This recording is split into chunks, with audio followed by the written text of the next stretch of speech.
Hi, it's Kiffin Lobates here, and today the fifth and final video on the topic of blockchain and supply chain. And at the end of this video I also have a special message for anybody who is an RFID tag manufacturing or producing business development executive. So hang on for that if you're one of them. So if you watched the previous four videos, hopefully by now you agree with me that blockchain looks like a very good match for supply chain purposes. And I think I've covered most of the features as to why, but there is one crucial missing piece, which is how to link digital entities on the blockchain with physical entities in the real world.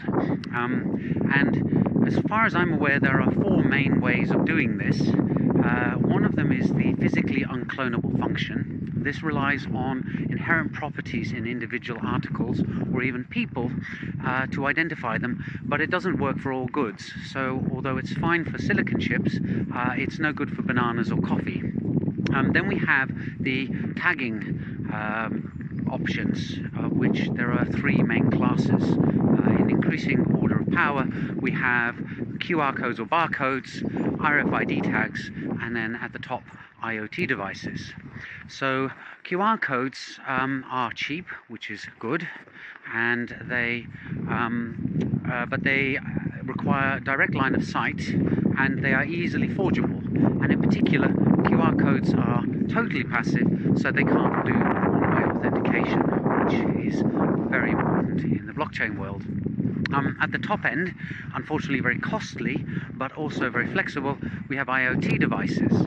They have the advantage that they can carry on sensors, even positioning devices, and they have the computational power to perform asymmetric key cryptography, which means that they can do one-way authentication, and in that sense are very well suited for blockchain supply chain tracking purposes.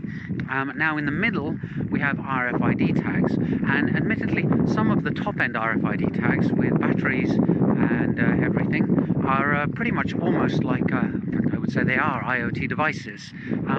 But talking about the class 2 RFID tags, the passive RFID tags, they have a problem in that they're basically no better than glorified QR codes. They don't require direct line of sight, they're a bit harder to forge, but it's not impossible, and they can't compete with QR codes on cost, several magnitudes of cost higher.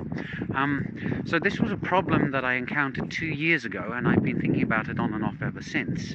And as of 2 weeks ago, I am now the inventor on a pending patent that allows Class 2 RFID tags to actually perform one-way authentication, thus lifting them well above the capacity of QR codes and giving them the opportunity to actually compete with IoT.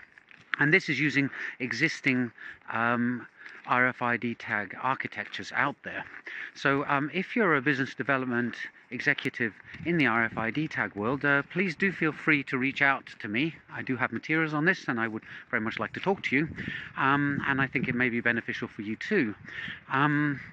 So that's the summary of blockchain and supply chain, and in particular looking at the issue of identity and how identity of goods and participants within a supply chain can be solved on a blockchain. I hope you found this series interesting, and in the next videos we'll move on to some other topics just for variety's sake. So hope to see you then. Bye for now.